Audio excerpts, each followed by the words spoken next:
una bacteria, microbacterio tuberculoso. Siempre es clásica esa preguntita para el examen de grado. Otra cosa que también a veces hacen confusión, la tuberculosis es conocida también por el famoso bacilo de Koch, pero el bacilo de Koch es lo que vemos en la tinción.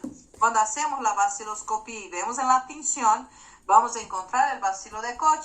Pero ¿en qué tinción se utiliza? Preguntita capciosa. En la tinción de Ziel-Nilsson. Es donde vemos el bacilo de Koch. Otra preguntita que se hace generalmente, en la transmisión de tuberculosis solamente puede ser de ser humano a ser humano, no puede ser de un animal, de un hospedero, sí o sí es de persona a persona, no hay otro reservorio. Y aquí está nuestro modo de transmisión, es igualito al COVID, ¿no es cierto? De persona infectada a persona sana. ¿Con qué? Con las famosas gotitas de flujo. Eso es la forma de transmisión. Algo muy importante, que una vez, estamos hablando de tuberculosis pulmonar, ojo en eso, y algunas veces los tribunales te preguntan qué complejos conoce en la tuberculosis. Y vamos a hablar de dos complejos, en fin. ¿Por qué dos complejos les comento?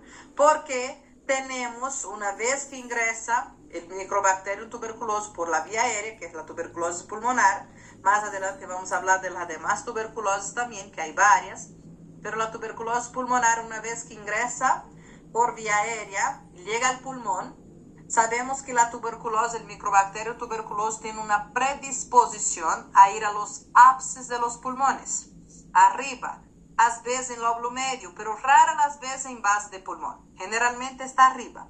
Entonces entra un microbacterio tuberculoso, entonces entra en la vía aérea, llega ahí en el pulmón, ¿y qué hacen las células de defensa? Los macrófagos lo van a encapsular. Una vez que le encapsula, llamamos que ha formado el complejo de Ghon, que es lo que está encapsulado. Los macrófagos han encapsulado ese microbacterio tuberculoso. Eso es lo que decimos de la infección. Hay una infección, pero todavía no es la enfermedad, todavía está encapsulado, controlado. Pero no es que está muerto, no está muerto ese microbacterio, está encapsulado. Pasa un tiempo y empieza a aparecer lo que es el granuloma calcificante que decimos, que es la calcificación que le decimos, que es el complejo de Hank. Puede bajar las defensas del paciente o puede ingresar más microbacterios tuberculosos en otras exposiciones y recién empieza lo que llamamos las cavernas, las calcificaciones en la tuberculosis. Entonces, ¿qué tipos de complejos tenemos en la tuberculosis? En la infección, no en la enfermedad. En la infección tenemos el complejo de Ghon, que es cuando el macrófago y las células de defensa encapsulan el microbacterio tuberculoso, y después cuando se rompe o se baja la inmunidad o hay más contacto con más microbacterio, recién forman lo que llamamos complejo de Hank.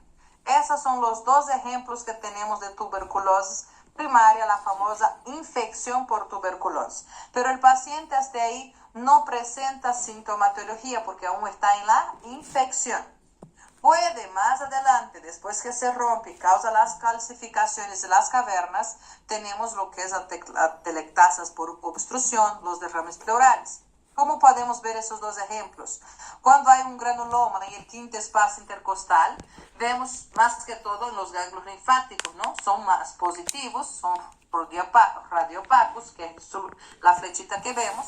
Entonces nos permite sospechar de qué? De calcificaciones, lo que hemos dicho cuando hay el complejo de Hank. Otra cosa es cuando hay derrame pleural. Y cuando hay derrames pleurales, vemos, como esa imagen de abajo, vemos lo que es los senos costodiafragmáticos, ¿no?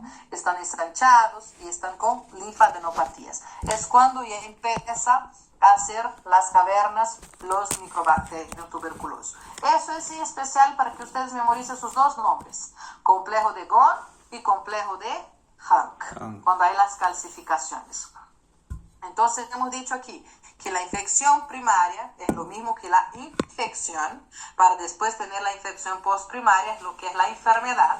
La infección es asintomática. ¿Por qué? No presenta sintomatología porque está encapsulado, ¿no es cierto?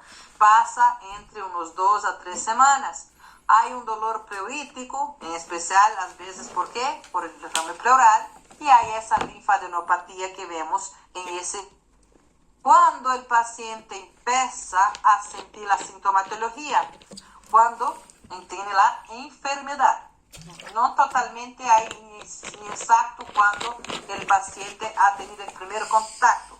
Puede que bajó su inmunidad o tenido muchos otros contactos con el bacilo y recién empieza con lo que es la tos seca, la tos productiva por más de 2 semanas, la pérdida de peso sin explicación, una malestar general, y hay algo importantísimo, que es la sudoración nocturna, una diaforesis nocturna.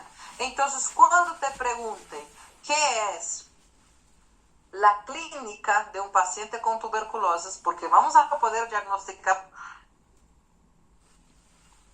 Perdón, creo que el cansancio llega, parece que la pantalla me trae cansancio, por la luz y todo.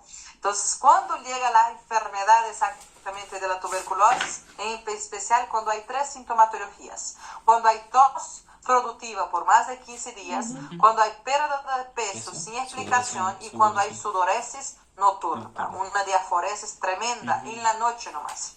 Lo demás, que es fatiga, fiebre vespertina, hemoptisis, malestar general, puede aparecer en cualquier otra patología. Pero siempre cuando decimos que hay pérdida de peso sin explicación, diaforesis nocturna y la tos productiva por más de 2 semanas, ya automáticamente nos viene en la cabeza tuberculosis.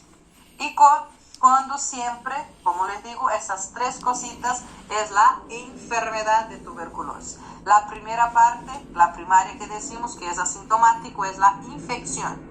Puede o no puede presentar la sintomatología, pero cuando presenta tos por más de 2 semanas, pérdida de peso sin explicación y la diaforesis nocturna nomás, ojo en eso, es la enfermedad de tuberculosis. ¿Qué otros síntomas clínicas que va a presentar tu paciente? Puede presentar varias cosas, pero siempre concéntrense en la tuberculosis pulmonar, que es la tos productiva por más de 2 semanas, siempre la pérdida de peso sin explicación y la diaforesis nocturna. Esas 3 cosas siempre va a haber. ¿Qué otra sintomatología hay en las demás tuberculosis? Para empezar, ¿qué otras tuberculosis conocen? Te preguntan en los exámenes de grado. ¿Qué otras tuberculosis conoces? Existe la tuberculosis meningia y miliar, que sabemos que para eso sirve la vacuna de BCG. La BCG es el bacilo descrito por Calmet y Guerin. Entonces ellos describieron, por eso le llaman BCG. Pero puede ser para la meningia y miliar, puede tener en ganglios linfáticos, puede haber en los huesos, puede haber en las articulaciones, puede haber en el tracto genitourinario, puede haber muchas pulmonares extrapulmonares. Entonces sabemos que la meningia miliar son las formas más graves de tuberculosis que conocemos. En especial, por esa razón, se le da al recién nacido la BCG, ¿ve? La Bacillus calmette. Pero siempre lo que vamos a ver en clínica generalmente es la tuberculosis pulmonar. Y siempre recuerden esas 3 cositas. Lo que es tos productiva por más de 2 semanas, lo que es de diaforesis nocturna y la pérdida de peso sin explicación. Otra cosa importante, mientras seamos clínicos generales, y en especial en el día del examen de grado, te van a preguntar ¿cómo puedes llegar al diagnóstico de un paciente con tuberculosis? Puedes llegar primeramente con la clínica. ¿Por qué con la clínica? Porque eres médico general. Primeramente diagnostica clínicamente por tu anamnesis, por tu buen examen físico y después pide exámenes laboratoriales. Primeramente, en todo lo que vayamos a mencionar en el día del examen de grado, nuestro primer diagnóstico es clínico. Porque sabemos hacer buen examen físico y recolectar buenos datos del paciente en nuestra anamnesis, historia clínica. Segundo diagnóstico, que puede ser la Frey-Wex. ¿Por qué? Vamos a ver las calcificaciones. Tercer diagnóstico que podemos utilizar, tuberculina o el método Montauk. Podemos utilizar, pero tarda entre 48 a 72 horas, no es tan utilizado. Otro que podemos utilizar es la biopsia. Podemos hacer, pero tarda más tiempo, es más invasivo. Pero el que más se utiliza por ser el más económico, más fácil y más accesible es la baciloscopía. El famoso cultivo, el famoso BAR, bacilo alcohol resistente. Bacilo alcohol ácido resistente. Eso es la baciloscopía. Y a veces van a ver en algunos lugares que te preguntan, ¿y cuál es la prueba rápida para tuberculosis? Es el famoso GeneXpert. Es la prueba rápida de tuberculosis, pero tampoco es tan utilizado. Entonces memorice esos tres. Clínica primero, después rayo X, que es fácil, y en tercer lugar siempre el BAR, la baciloscopía, el cultivo. Es lo más barato, más accesible y más hecho por el Programa Nacional de Tuberculosis. Entonces, más fácil, más barato, más accesible es la baciloscopía. Es el famoso BAR, bacilos ácidos alcohol resistente. BAR, recuerden esas tres letritas, esas cuatro, ¿no? BAR. Es siempre bacilo ácido alcohol resistente. Es lo que vamos a hacer cuando hacemos la baciloscopía, que es lo más hecho después de la clínica, después de un rayo X, es la baciloscopía. La baciloscopía a partir del primer día de sintomatología ya va a presentar positivo. Y el cultivo por BAR, que podemos hacer a partir del 5 a 42 días, en medio litro ya va a estar presentando que el microbacterio tuberculoso, el bacilo de Koch que llamamos, ¿no es cierto? Entonces vienen algunas personas y dicen, pero no podemos dar el diagnóstico con baciloscopía nomás en los niños. Los niños no es solamente con baciloscopía. Una clara razón porque sabemos que en los menores de 5 años no pueden botar flema, no pueden botar esputo. Y sabemos que la baciloscopía se hace con muestra de esputo. Hay que botar flemas en un frasquito. Pero los niños menores de 5 años en especial no se puede. Entonces, ¿qué podemos hacer? 3 tipos han descrito algunos parámetros. El método Toledo-Karpan-Stigen es el diagnóstico para tuberculosis en pediatría, en especial menores de 5 años. Pero ¿quién describe Toledo-Karpan-Stigen? El método de baciloscopía, que vale 7 puntos, la anatomopatológico, inmunológico, radiológico, está nuestra rayo X, clínico y el epidemiológico. Entonces tomamos todo eso en cuenta para dar un diagnóstico, pero seguimos aún, el que más vale punto es ¿quién? La baciloscopía. Si tienes todos los demás puntos positivos, podemos hacer la baciloscopía o no, pero a veces podemos decir, no, queremos sí o sí hacer la baciloscopía. ¿Cómo podemos realizar? Haciendo con muestra de contenido gastro. Pero el pacientito menor de 5 años en especial no bota esputo, no bota flema. ¿Qué puede ser? Pasa una sonda nasogástrica. Antiguamente se dejaba a los niños con una sonda nasogástrica por 8 horas. Hoy en día ya no se deja ese niño con esa sonda nasogástrica por 8 horas. Se le pide a la mamá, se le orienta a la mamá que vaya, deje el niño en la noche, 8 horas de ayuna, y el otro día en la mañanita trae a la posta de salud, al centro donde van a poder colectar la baciloscopía y recién le pasa la sonda nasogástrica. Y ahí viene a veces una pregunta tan sencilla y tan fácil. ¿Cómo se pasa una sonda nasogástrica? A ver, ¿cómo pasa? Como un médico general de emergencia tienes que saber. Siempre vas a medir de la punta de la oreja a la punta de la nariz a la apófisis. Toda esa medida le vamos a marcar acá y empezamos a introducir. Todo lo que mide desde el lóbulo de la oreja a la punta de la nariz a la apófisis. Introducimos, aspiramos contenido gástrico y eso es lo que vamos a mandar para hacer la baciloscopía y hacer el BAR. Recuerden la manera más fácil. Entonces, a veces algunos del tribunal solamente te preguntan cómo pasa una sonda nasogástrica para colectar muestra de esputo en un niño para sospecha de tuberculosis. Y aquí no se realiza tanto, pero para que lo conozcan, cómo se realiza la prueba de tuberculina, que también es un método de diagnóstico. Es el famoso método de Mantoux. Es la misma prueba de tuberculina que lo conocen. Hacemos con tuberculina, una puntito en el antebrazo, 0,1 cc, Vamos a esperar que ese puntito crezca, que va a crecer como una pápula, entre 48 a 72 horas.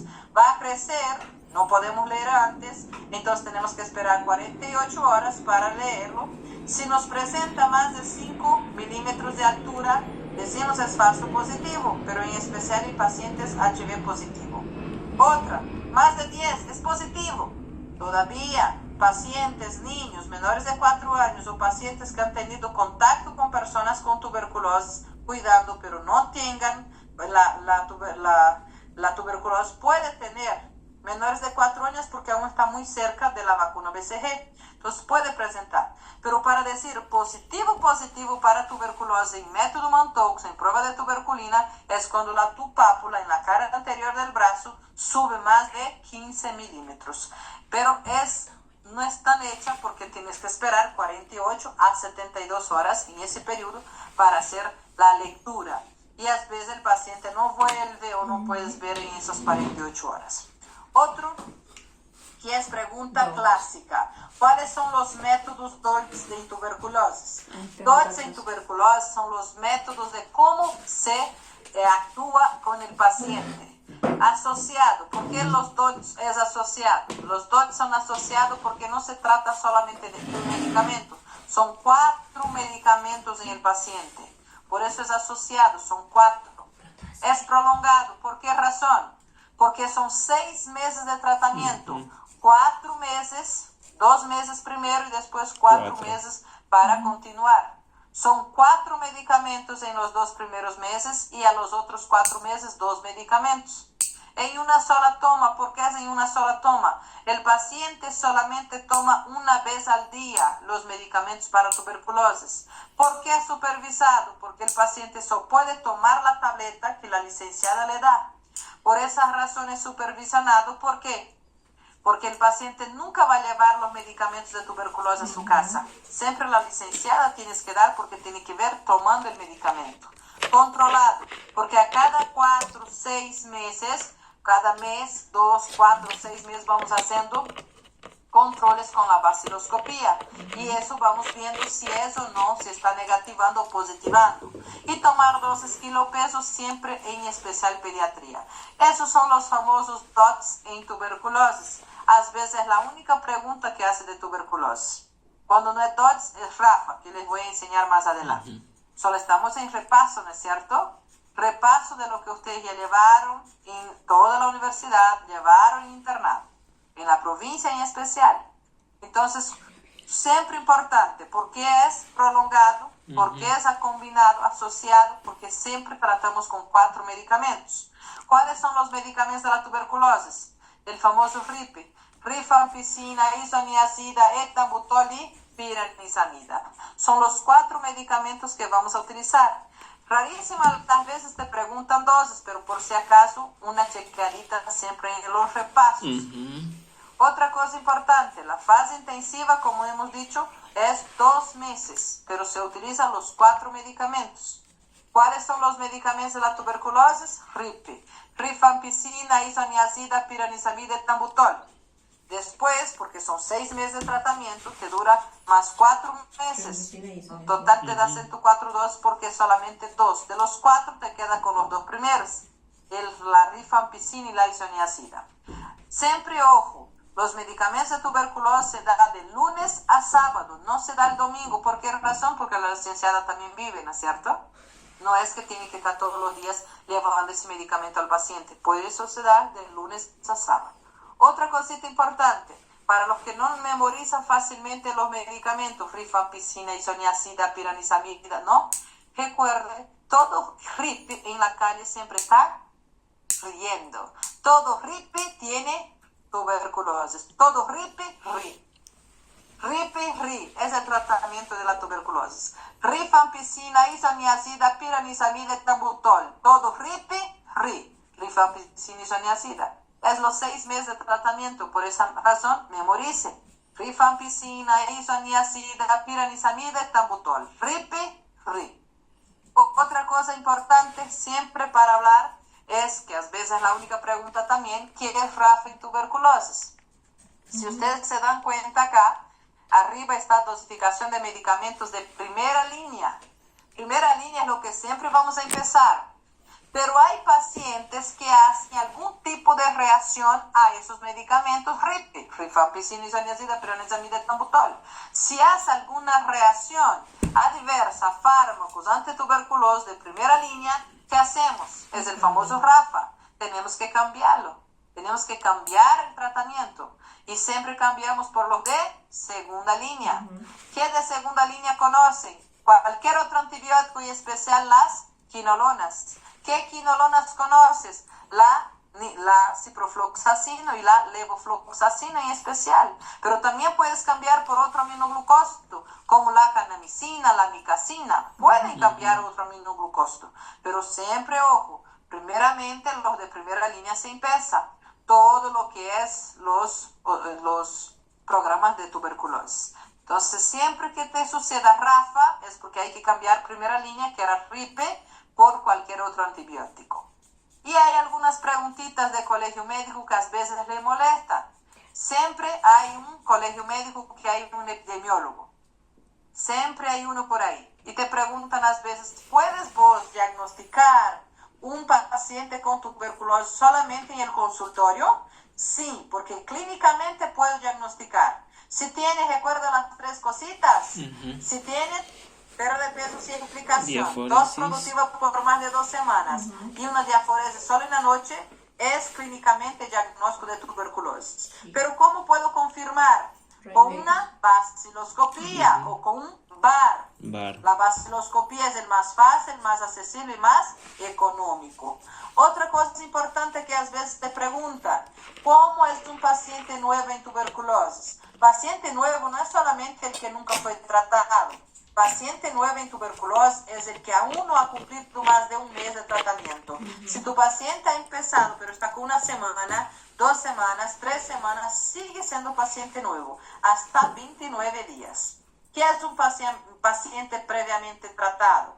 Que alguna vez ya recibió algún medicamento de tuberculosis. Eso es previamente tratado. Y paciente con recaída. Es que llegamos al final de los 6 meses y hay pacientes que siguen saliendo positivos en la baciloscopía. Eso es por una reactivación o una reinfección. Reactivó su tuberculosis o tuvo otro contagio con microbacteria tuberculosis. Ese es un paciente con recaída. Y pacientes con fracaso. Llegamos al final del tratamiento, haciendo todo bien, la licenciada dando su tableta todos los 6 meses, de lunes a sábado, pero llegó al final de los 6 meses y ¿qué pasó? Sigue positivo. Eso es un paciente con fracaso. Terminó al final, pero sigue positivo. Y el paciente con pérdida de seguimiento, paciente que abandonó el tratamiento en alguna parte de esos 6 meses. Paciente previamente tratado, sabemos que ya tuvo alguna vez algún contacto con los medicamentos de antituberculosos. Y aquí están las complicaciones. Al inicio dice, en una de las clínicas, que a veces puede tener hemoptisis, vómitos con sangre, pero eso es lo más común que vamos a ver en el servicio de emergencia. Hay bastantes pacientes que nos llegan, pero cuando nos llega ya con hemoptisis, generalmente ya es porque está complicando nuestro paciente. Es la principal complicación que nos llega y más simple. Otras como atelectasia, neumotórax, bronquitis, pueden llegar, pero con el decorrer de los años de ser tuberculosos y no hacer tratamiento. Ahora, otro programita bien clásico de que hagan preguntas,